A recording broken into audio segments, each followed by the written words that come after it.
O Senhor esteja convosco. Ele está no meio de nós. Proclamação do Evangelho de Jesus Cristo segundo Lucas. Glória a vós, Senhor.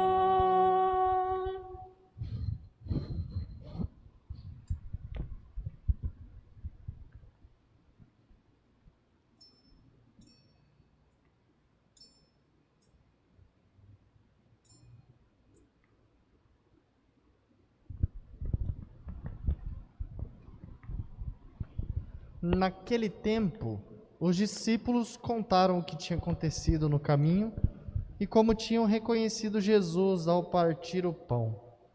Ainda estavam falando, quando o próprio Jesus apareceu no meio deles e lhes disse: "A paz esteja convosco." Eles ficaram assustados e cheios de medo, pensando que estavam vendo um fantasma. Mas Jesus disse: "Por que estáis preocupados e por que tendes dúvidas no coração? Vede minhas mãos e meus pés, sou eu mesmo.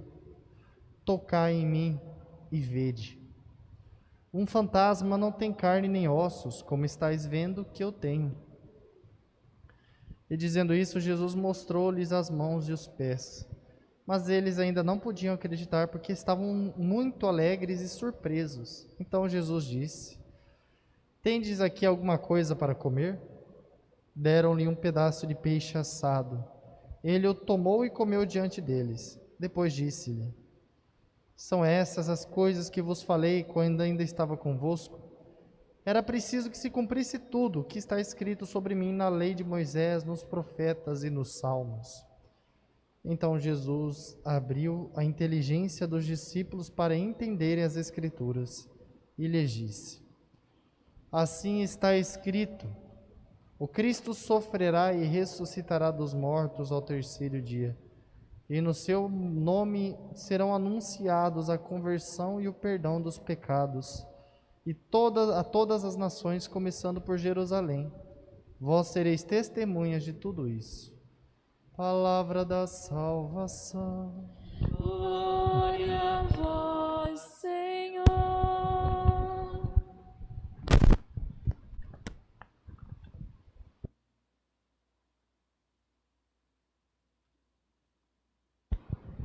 Louvado seja nosso Senhor Jesus Cristo.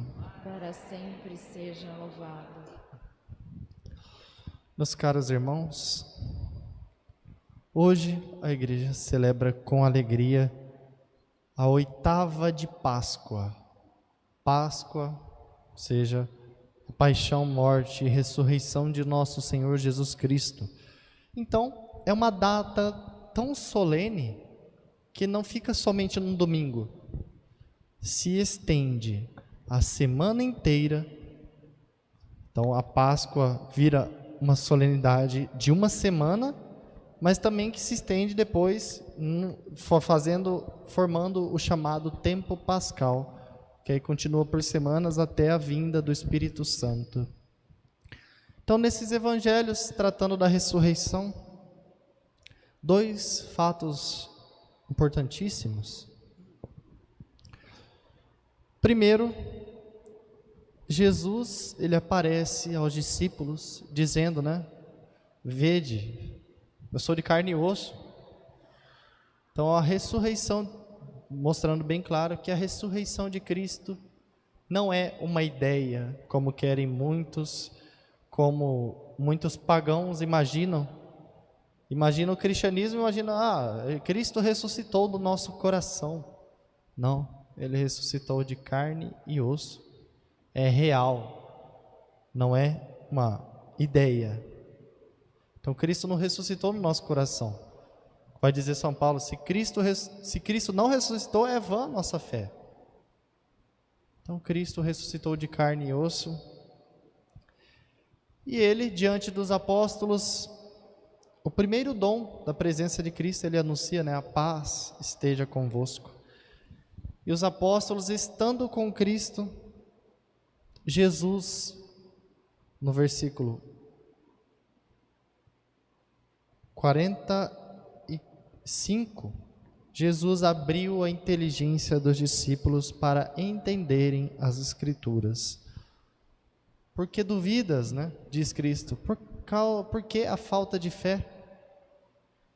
Então, nosso Senhor, o contato com Jesus, a presença de Jesus, dissipa as nossas dúvidas, dissipa as trevas da nossa inteligência. Jesus abriu a inteligência dos discípulos para entenderem. Então, os discípulos estavam numa crise de fé, podemos dizer assim. Eles não estavam entendendo nada que estava acontecendo. E a presença de Cristo, do Cristo ressuscitado diante deles, fez eles entenderem, compreenderem com o íntimo, com o coração, que era necessário o Cristo sofresse e que por meio disso veio também a salvação a todas as nações, a conversão e o perdão dos pecados. Assim, meus irmãos, é na nossa intimidade com Cristo também que se dissipa as nossas dúvidas, os nossos medos, as nossas fragilidades. Nós queremos lutar contra todas as tentações possíveis, contra as nossas fraquezas com as nossas próprias forças, mas não dá certo, porque somos fracos, né? Então nós somos chamados a ser como crianças, buscando o colo da mãe, Nossa Senhora, a vocação plena de Nossa Senhora de nos levar até Jesus, né? Então, como crianças também nos braços do Pai do céu. Uma criança, de colo principalmente, ela não confia nas próprias forças. Se uma criança pequenininha vai estar tentando andar, ela sempre pede o colo, né? Ou seja, confia muito mais na mãe e no pai. É tão indefesa que se o pai e a mãe deixar, a criança padece. Então, assim, na vida espiritual, temos que ser nós dependentes do amor de Deus. Depender do amor de Deus em toda a nossa vida.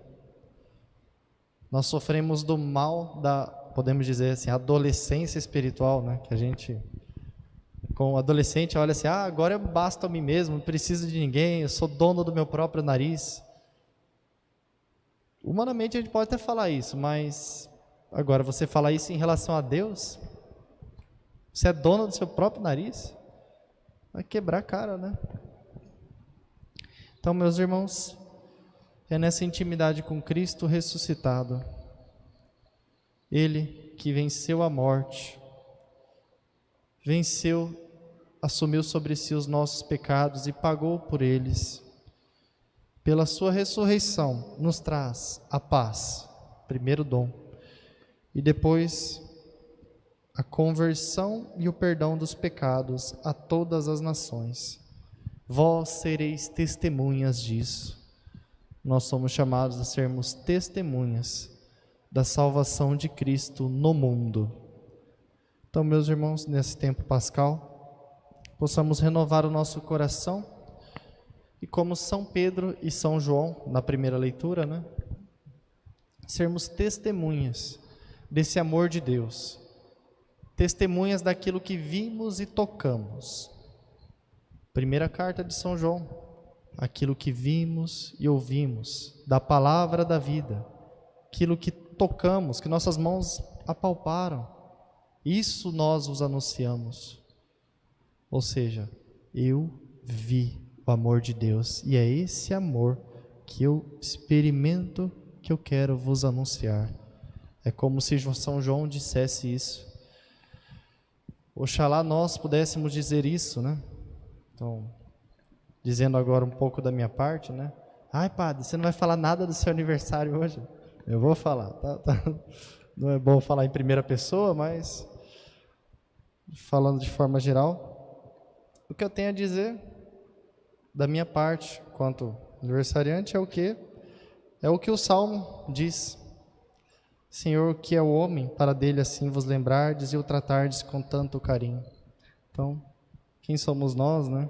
Para Deus nos lembrar tanto assim de nós e nos tratar com tanto carinho. Então, esse amor de Deus que nós somos chamados também a anunciar.